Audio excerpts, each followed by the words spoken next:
अभिजित पवार, गैरहजर. मधुकर पवार, गैरहजर. सर अर्ज अशक्तपणा आलाय त्याला. आणि अभिजित मधुकर आला नाही म्हणून तोही राहिला असेल, हो ना? आणि त्याला सांगा संध्याकाळी बघायला येतो म्हणून. भैया पल्ले कधी यायचं का सर तुझं? अगं येतील की आता. हे बघ आलंच.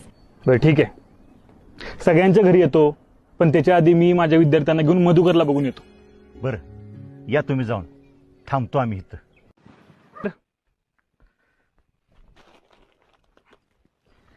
कशी आहे तब्येत? सावकाश. अरे करमलंच नाही तुझ्याशिवाय मला.